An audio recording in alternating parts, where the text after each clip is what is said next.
Well, welcome back. No, we are the festive season. The Christmas parties are on us. Unfortunately, with less than 2 weeks to go, that's really getting a bit hectic. And the usual overindulgences can happen. I'm thinking of hangovers. Now, one thing I must say before I move any further, please, if you're going out, don't drink and drive. Leave your car at home, book taxis well in advance and stay safe. Now, what if you get a hangover? What can you do about that? Do any of the cures work? Well, I've got two people on the line who may well be able to help you with that. First of all, I'm delighted to welcome medical nutritionist Dr Sarah Brewer and Rob Hobson. Rob's from Healthspan, registered nutritionist and author of a book I guess every kitchen should have, The Detox Kitchen Bible. Good afternoon, warm welcome to both of you. Hello, thank you. You did some recent research, I believe. What did that show about our attitude to hangovers and drink in particular? Well, recent research on behalf of Healthspan showed that over the Christmas period, we will be drinking on average 62 units of alcohol in the run-up to Christmas and the festive period. But even outside of that, in Bolton, 90% of people who were surveyed admitted to having 3 days per month hangover, and some of those, for 1 in 3 of those, the hangover lasted up to 5 hours. So, does that mean, Doctor, that you know, we're putting out a lot of work, a lot of messages about the danger of too much alcohol? Does that mean the messages are not getting through?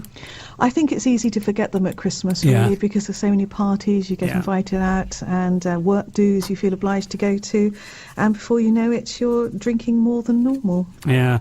I mean, what can we do? Did the research show, is there any... A lot of people say drink coffee, but most things don't work. Is there anything that actually works to at least ease, if not cure, but ease a hangover? Well, I think the most important thing you can do the next day is to rehydrate. One thing that's very popular with people are the effervescent tablets that people drink in the morning. They pop them into water, and these help to rehydrate you, but also to add a bit of vitamin C, which is a nutrient that you lose when you're drinking. So this could go some way to helping with your hangover. I mean, I ask myself the question, why do people do it? As you point out, it's Christmas time. You don't go out with the intentions of getting a drink. It just happens. You get involved in the conversation, and before you know it, you've just had too much. What is the advice to people? Can you prepare yourself for going, not for having too much, but to do something before you go out so it mitigates the problem?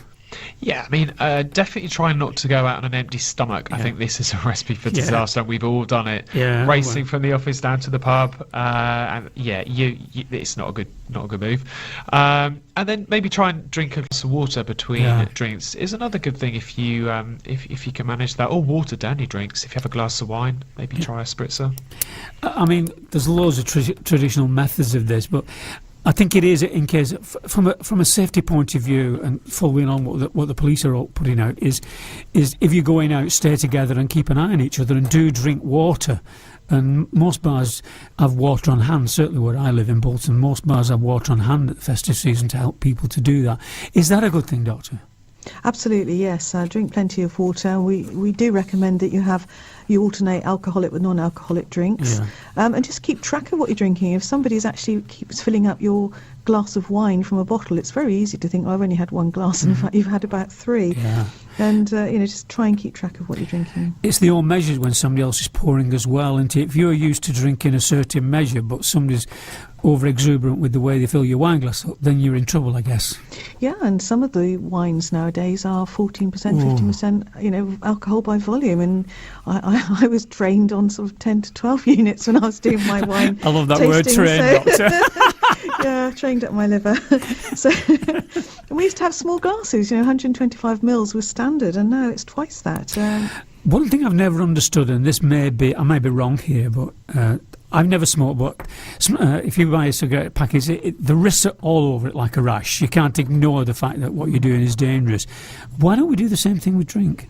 Yeah, I think perhaps in some countries they do, but it would be very difficult, I think, to have a dodgy liver on a bottle of wine. It wouldn't look very attractive. I don't know. I think it's just being aware in advance and knowing that it's not just your liver that is at risk. If you drink more than 5 units of alcohol in one go, then your risk of high blood pressure and of heart rhythm abnormalities is very high, and you might actually find your heart stops beating if you have too much alcohol, and it's a bit too late then. Yeah, I mean, when I talk to local doctors up here, one of the things they stress, that one thing that's highly beneficial not just at the festive season but all the year round, is to make sure you have a couple of days off, total clear of it, 2 or 3 days a week, or whatever it is. Just don't drink at all, and that's very beneficial. Yes, we do recommend 2 to 3 days without alcohol as a minimum per week. But then that doesn't mean you can get all your units packed into 1 or 2 nights at the weekend, because binge drinking isn't good either. So if you do drink regularly, then do spread it out over the week. But you normally know yourself, if you've overdone it a bit the day before, it's probably a good idea to go easy, not have anything today. So the other thing, while I've got you on, because on a more serious subject, one of the things that the police are increasingly aware of are people going out, staying out, then driving the following morning, and we're stressing that message. Please be aware that you need a number of hours to recover from excessive consumption.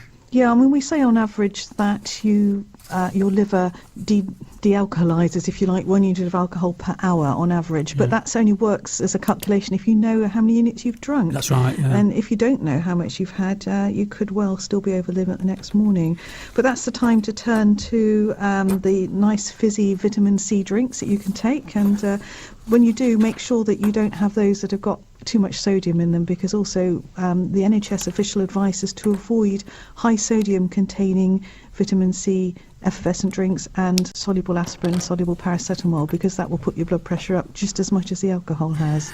Robbie, is this Ruby effervescent vitamin C drink, is that a new drink? Is it readily available? Where do people buy that kind of stuff?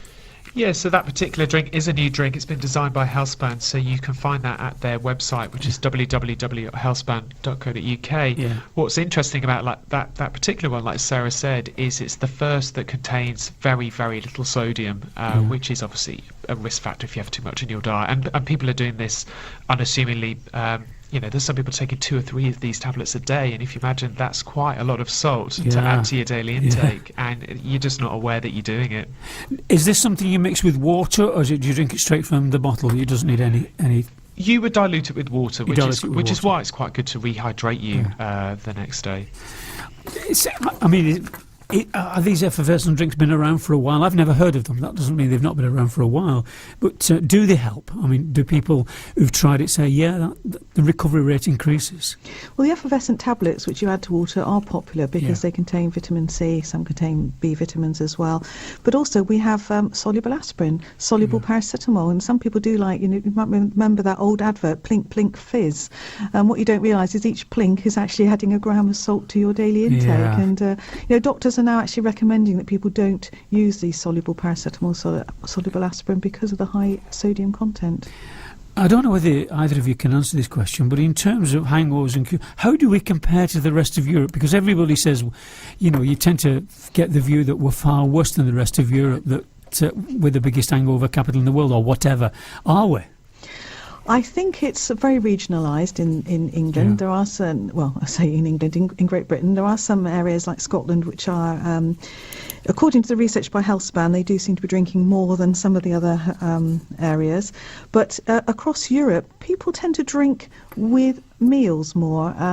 In our culture, we're more used to drinking without food, whereas in France, for example, you have your wine with a meal and you spread out the meal, you drink it and you eat over quite a long period of time with your family. It's a social occasion which lasts a long time. Yeah. Doctor, on a slightly more serious subject, are we seeing young people increasingly suffering from liver complaints than we would have done 20, 30, 40 years ago? We are seeing more young people with excess alcohol intake.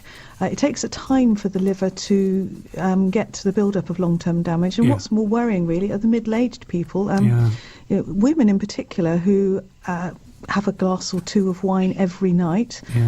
Before they know it, that's gone up to half a bottle a night and then 1 bottle a night. And it's middle-aged people who are at real risk of liver problems. It's the second bottle syndrome, isn't it? Yes, if you're drinking with someone else, you think, should I open another bottle? It's not so bad. And before you know it, that one's gone as well. Just once again, Rob, that drink, can you just give the website address where my listeners can get that effervescent drink from? Of course, it's www.healthspan.co.uk. Thank you very much indeed. Serious subject, but have a nice Christmas anyhow. Thank you, Andrew. Great. Bye-bye. Thank you.